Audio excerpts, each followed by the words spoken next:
Halo semua fans Wibu garis keras, balik lagi bersama Mimin di 2D Anime tentunya. Kali ini Mimin akan membahas anime Korea nih yang judulnya Wemo Jisangjue atau lebih sering dikenal Lookism. Anime ini menceritakan tentang kisah seorang pria bernama Hyungsuk yang sering dibully oleh orang-orang karena fisiknya yang gemuk nih. Namun di sini dia mendapatkan suatu keajaiban di luar nalar. Wah, penasaran gak tuh? Pokoknya pantengin terus ya gengs, biar tidak kepo.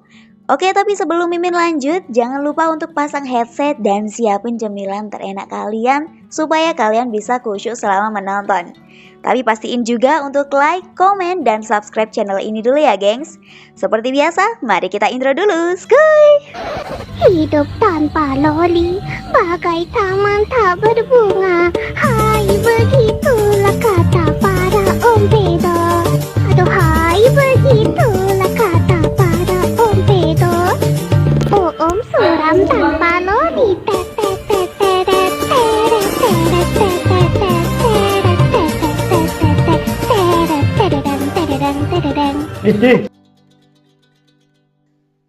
Hyungsuk adalah seorang pelajar yang tinggal di kontrakan kecil bersama ibunya. Perekonomian mereka ini bisa dibilang berkecukupan ya, dan karena inilah ibunya memilih untuk tinggal di kontrakan yang kecil. Cerita dimulai saat Hyungsuk sedang sekolah. Kesehariannya adalah dibully oleh si paling angkuh di sekolahnya yang bernama Taesong. Nggak hanya merampas uang jajan milik Hyungsuk, dia pun menganggap Hyungsuk sebagai seekor babi karena tubuhnya yang gemuk ini nih. Dan anehnya, si Hyungsuk pun nerima-nerima aja kalau disuruh impersonate jadi babi. Sesampainya di rumah, dia cerita ke ibunya bahwa dia ingin pindah sekolah. Dengan alasan kalah saing karena murid-murid di sana tuh pinter-pinter yang membuat dirinya sulit untuk mendapatkan nilai bagus. Wah, pinter-pinter apa ganteng-ganteng mas?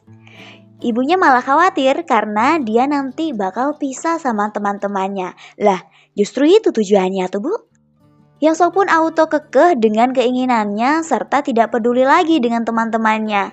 Dan keesokan harinya, lagi-lagi dia dibully seperti biasa oleh Taesong.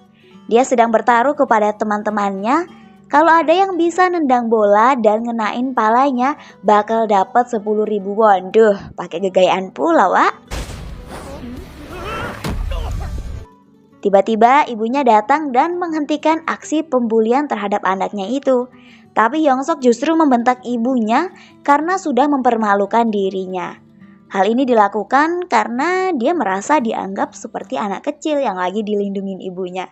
Lah, lagi pula mana ada ibu yang tega lihat anaknya dibully, Wak. Kedatangan ibunya ke sekolah itu ternyata untuk membicarakan soal pindah sekolah dengan gurunya Hyungsuk.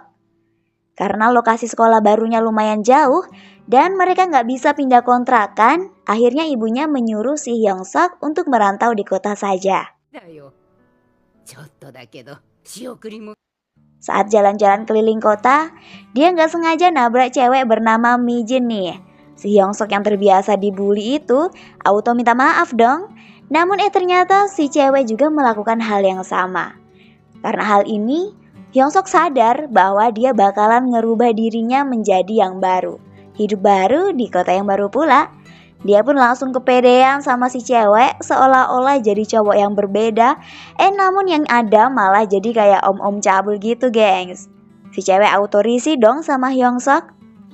Mijin akhirnya disamperin sama temennya yang namanya tuh Jinsong.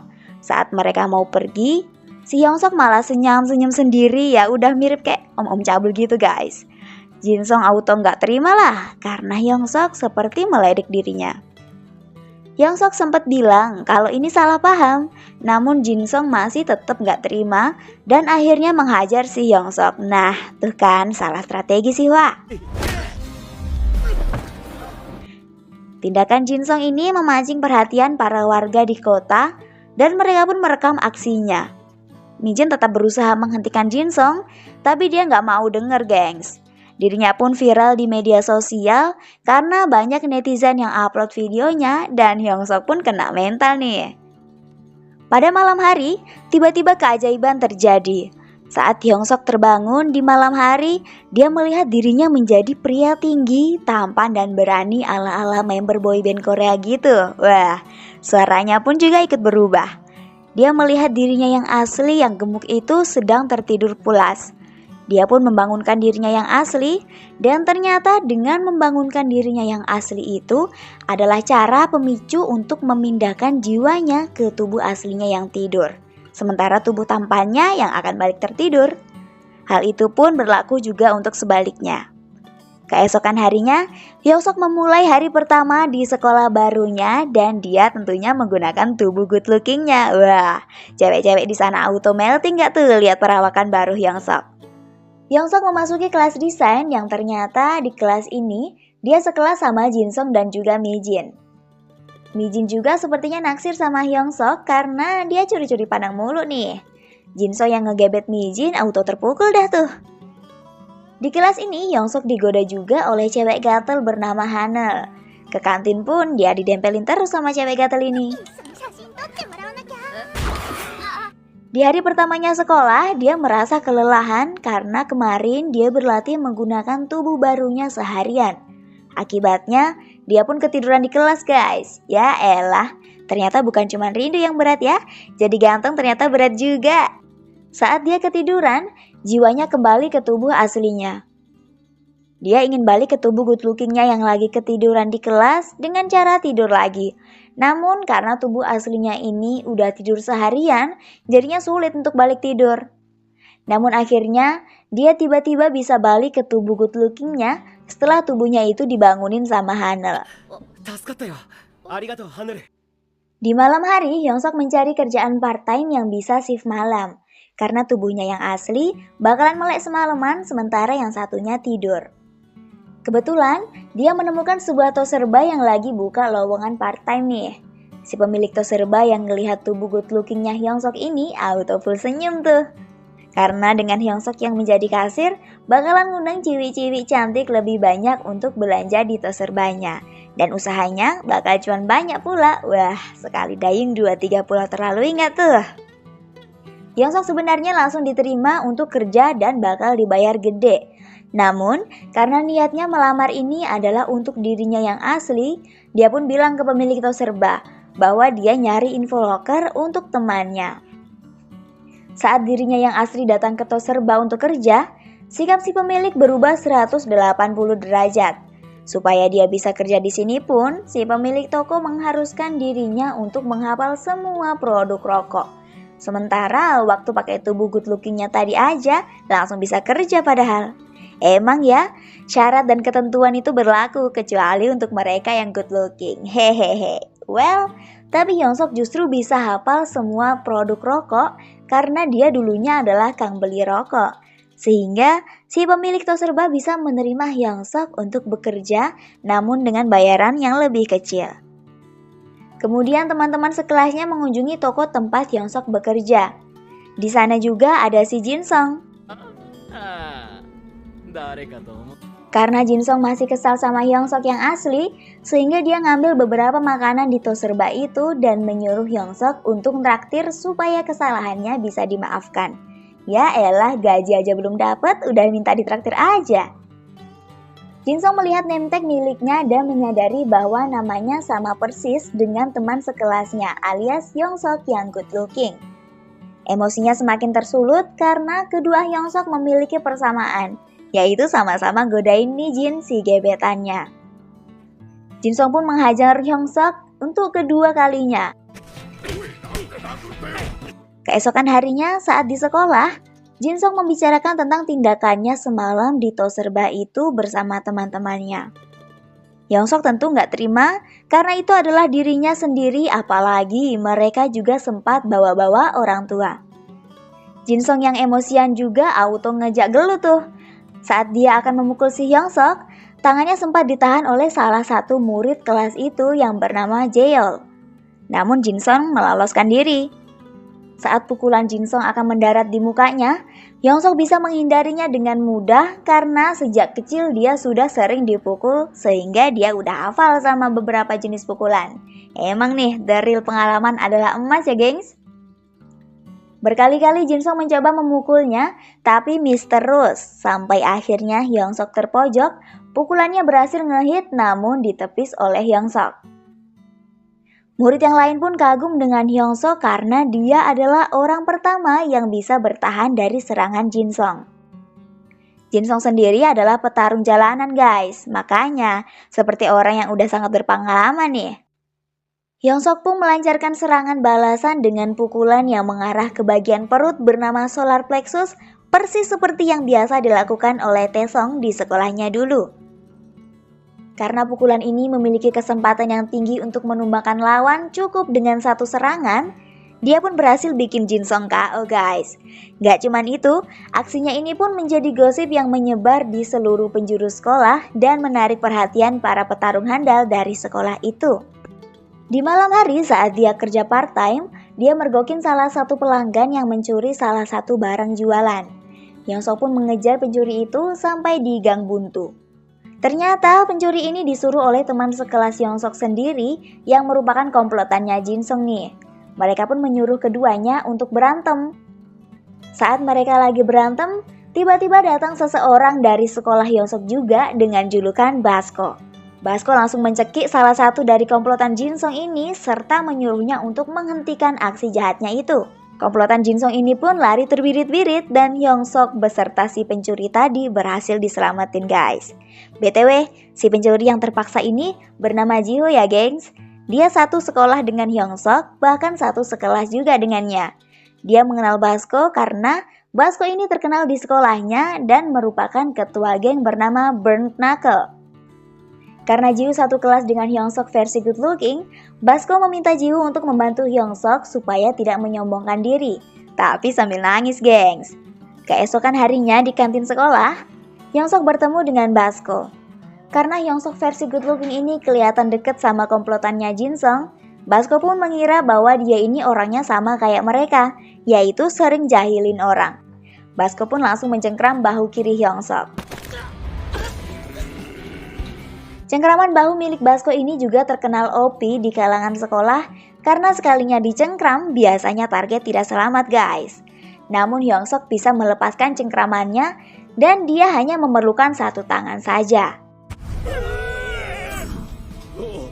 Basko sempat ingin memberikan pukulan untuk Hyungsok, namun saat dia mengepalkan tangannya, salah satu anak buahnya mencegahnya dan mereka dipaksa berbaikan olehnya. Alasan anak buah Basko menghentikan Basko adalah karena apabila Basko bertarung dengan Hyungsok, maka dia akan kalah dan terluka nantinya. Karena Hyungsok ini terlalu OP, maka komplotan Jinsong ingin menjadikannya teman. Mereka mengundang Hyungsok untuk minum-minum gitu deh.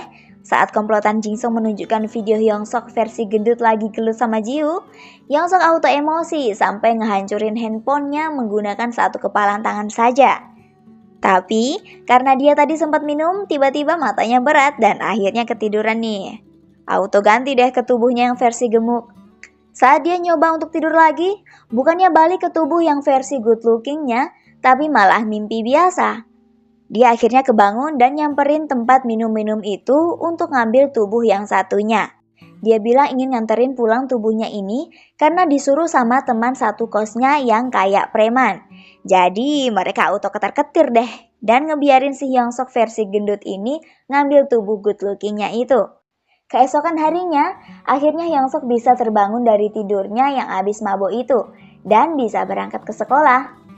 Sementara itu, ibunya mengunjungi kontrakannya. Dia memergoki Hyungsok versi gemuk sedang tidur dan tidak berangkat sekolah. Mampus gak lu? Tiba saatnya Hyungsok versi good looking pulang. Dia ketemu ibunya di sana dan bilang bahwa dia adalah temannya Hyungsok.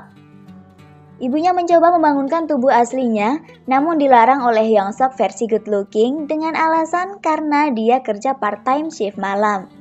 Kemudian dia mengajak ibunya untuk ngobrol di kafe. Mereka membahas tentang keseharian Hyungsok versi gemuk itu. Namun, di saat yang sama, si Basko juga mendatangi kafe itu dan dia nguping.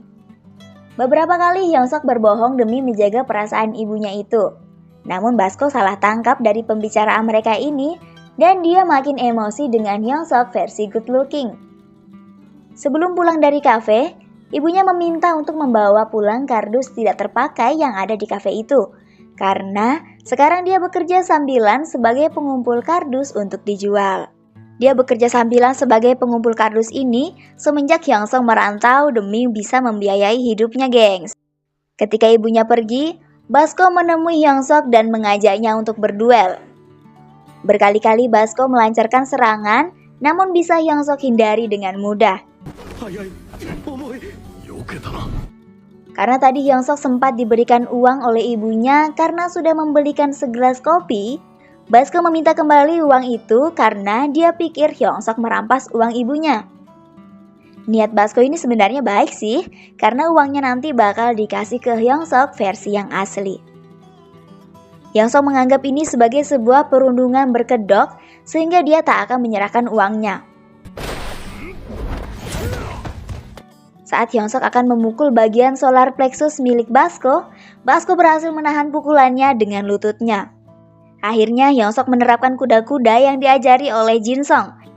Saat Hyungsuk melancarkan pukulan lurus, Basko berhasil menghindarinya serta akan memberikan serangan balasan untuk Hyungsuk. Namun dengan refleksi cepat kilat, Hyungsuk mampu ngedodge serangannya dengan mulus sekaligus memberikan serangan siku belakang memutar untuk Basko di bagian pipi dan akhirnya Basko tumbang.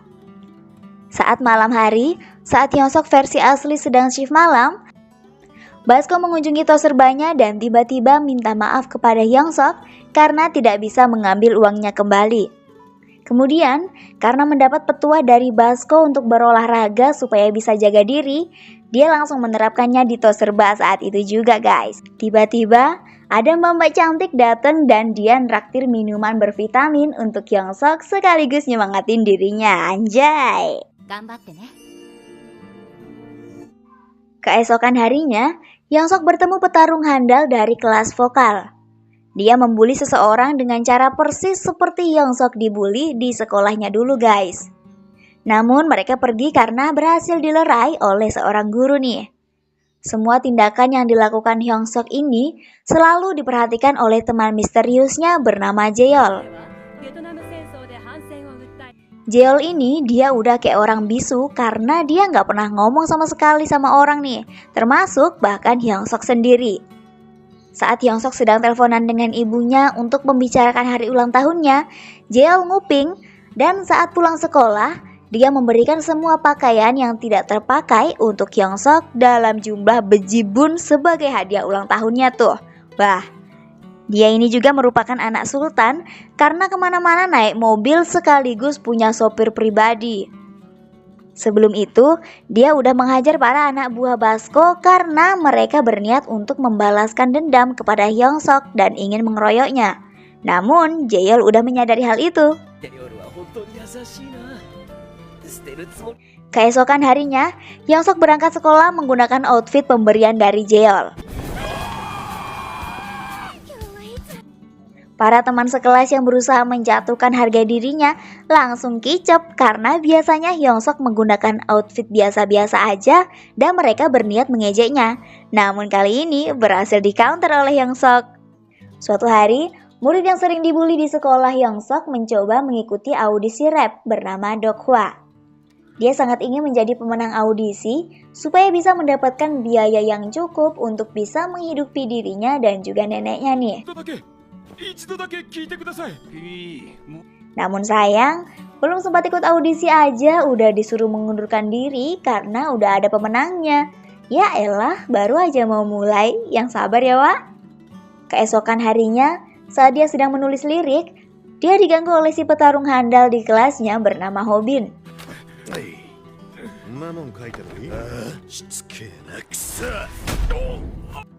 Hobin inilah yang merupakan pemenang audisi rap sebelumnya itu. Pada malam hari, Dokhwa menemui neneknya. Neneknya ini punya usaha jualan semacam angkringan gitu deh. Tapi kalau di Korea, angkringan kayak gini sebutannya apa ya guys? Kalau ada yang tahu, komen di bawah ya. Well, Hobin dan anak buahnya makan banyak di sana dan neneknya menggratiskan tagihannya dengan alasan supaya neneknya bisa berkemas dan cepat pulang nih. Bahkan neneknya memberi beberapa bungkus kimbap untuk dibawa pulang. Hobin menerimanya Namun saat di jalan mereka membuangnya karena alasan tidak enak. Dasar bocah, mending kasih mimin aja kalau gitu mah. Keesokan harinya, ternyata Hobin dan anak buahnya sampai membuat tulisan di papan tulis di sekolah bahwa makanan tteokbokki di angkringan milik nenek Dokwa itu nggak enak. Sebelumnya Dokwa ingin mengikuti kontes menyanyi di festival Jewon di sekolahnya. Namun formulirnya juga disobek oleh Hobin. Dan di kantin pun dia juga dibully terus-terusan oleh si Hobin ini nih.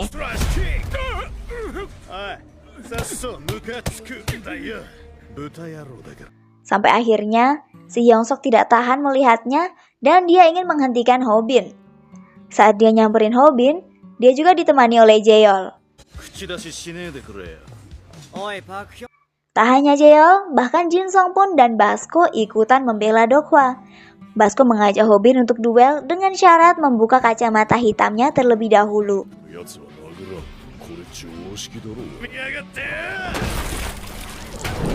Namun Hobin malah menolak dan memilih untuk pergi. Basko mengira tujuan Hyungsok melindungi Dokwa ini adalah karena Dokwa merupakan pesuruh Hyungsok, sehingga Hyungsok harus melindunginya. Basko nggak terima tuh dan ngajak duel Hyungsok. Namun anak buahnya lagi-lagi melerai supaya Basko tidak kalah lagi untuk yang kedua kalinya. Walau Hyungsok selalu berusaha menolong Dokwa, Dokwa tetap tidak terima dan mengira kalau Hyungsok melakukan ini semua supaya dia jadi tambah populer. Oh ya BTW, Dokwa ini ingin jadi rapper karena dia terinspirasi dari Eminem ya guys. Eminem tuh dulunya juga merupakan orang yang miskin, namun dia bisa membuktikan kepada dunia bahwa dia itu merupakan sang legenda rapper. Di sore hari, Hyungsok melihat poster festival. Di sana dia disuruh tampil oleh Hanel karena pasti akan sangat menarik. Namun dia tidak sepede itu soal menyanyi. Namun saat dia iseng buat nyanyi, ternyata suaranya malah merdu kayak boyband beneran gitu guys.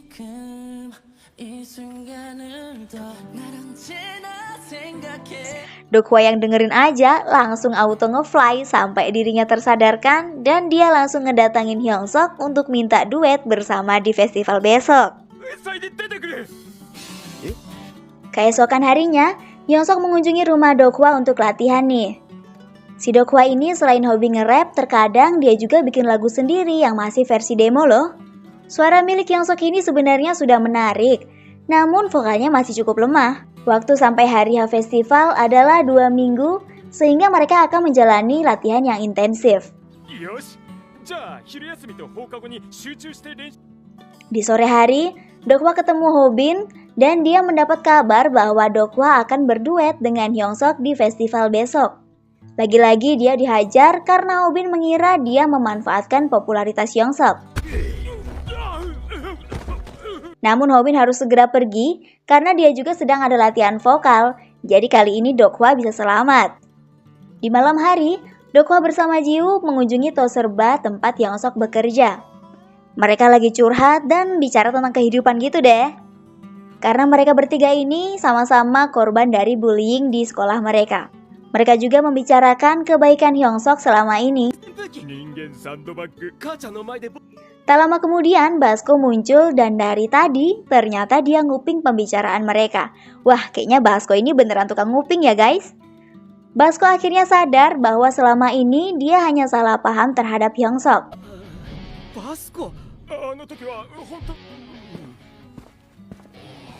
Keesokan harinya, saat Hyungsok berlatih bersama Dokwa, suaranya semakin sempurna karena dia telah menjalani latihan 24 jam penuh tanpa henti. Hari H festival telah tiba. Festival sekolah Hyungsok ini dikunjungi oleh wanita super duper cantik baik hati yang selalu nyemangatin Hyungsok versi asli di Toserba sebelumnya guys. Hyungsok melihat wanita ini dan berniat untuk mengajaknya bicara. Namun dia lupa kalau dia bertemu dengan wanita itu hanya saat dia menggunakan tubuh aslinya. Dan tentunya wanita itu tidak mengenali Hyungsok versi good looking ini nih. Wanita itu tidak setuju dengan sistem sekolah ini yang selalu mengutamakan penampilan good lookingnya saja. Sebelum pergi, Hyungsok sempat mengajaknya bicara terlebih dahulu, namun dicegah oleh bodyguard dari wanita itu. Bodyguardnya ini ternyata mempunyai skill bertarung yang gak kalah juga sama si Hyungsok loh. Satu tendangan bagian bahu kiri saja mampu membuat Hyungsuk menjadi tidak bisa bergerak. Saat Hyungsuk terpojok, datanglah si Basko untuk membantu. Basko memancing bodyguard itu dan langsung memukul wajah Basko. Wanita itu langsung menghentikan bodyguardnya karena apabila berkelahi dia akan melaporkan bodyguardnya itu. Akhirnya, mereka pun pergi meninggalkan Hyungsuk dan juga Basko. Kemudian saat malam hari, tibalah saat Hyungsuk dan Dokhwa untuk tampil. Sebelum tampil, dia juga dibantu oleh Jaeyeol untuk mengatur outfitnya nih. Namun sebelum tampil, Dokhwa sempat dipukul bagian perut oleh si Hobin. Hyungsuk ingin membalas secara fisik, namun Dokhwa tidak setuju dan ingin membalasnya dengan kemenangan konser saja. Saat awal pertunjukan, suara Hyungsuk sempat melengking karena saking gugupnya dia nih. Namun Hyungsuk sempat mendapatkan petunjuk dari Dokhwa bahwa supaya bisa menghilangkan rasa gugup, dia harus mengingat-ingat orang yang paling dia sayangi dan tujuan dia tampil adalah demi orang yang disayangi itu. Cara ini berhasil menghilangkan rasa gugupnya dan Hyungsuk bisa menyanyikan lagu dengan merdu tentunya. Akhirnya, mereka berhasil mengalahkan Hobin karena telah memenangkan kompetisi menyanyi ini. Penyelenggara audisi yang awalnya berpihak kepada Hobin pun juga membatalkan debut untuk Hobin dan mengalihkan perhatiannya ke Hyungsuk dan Dokhwa loh. Bahkan penyelenggara audisi berniat untuk memberikan tawaran kontrak mahal kepada Hyungsuk. Namun Hyungsuk menolaknya karena publik hanya menginginkan dirinya saja yang seharusnya Dokhwa juga ikut serta. Walaupun Hyungsuk menolak tawaran itu, namun akhirnya dia dan juga Dokhwa menjadi viral dan terkenal di media sosial. Begitulah ending dari anime Korea ini guys. Apa nih pendapat kalian soal anime ini? Kalau menurut Mimin sih, anime ini cukup menggambarkan kejadian yang ada di dunia nyata ya. Dimana orang yang berpenampilan good looking bakal diperlakukan sebaik mungkin dan yang gak good looking diperlakukan sebaliknya. Seharusnya kita mencontoh wanita cantik super baik hati tadi ya, karena dia tidak mempedulikan penampilan sama sekali dan terbukti saat berjumpa dengan Hyungsuk versi asli, dia mengagumi kemampuan bernyanyinya dan gak memandang fisik. Oke, sampai di sini dulu Mimin bahas alur cerita Lookism ya guys. Kalian pengen tahu alur cerita apa lagi nih? Tulis di kolom komentar dan jangan lupa klik tombol subscribe.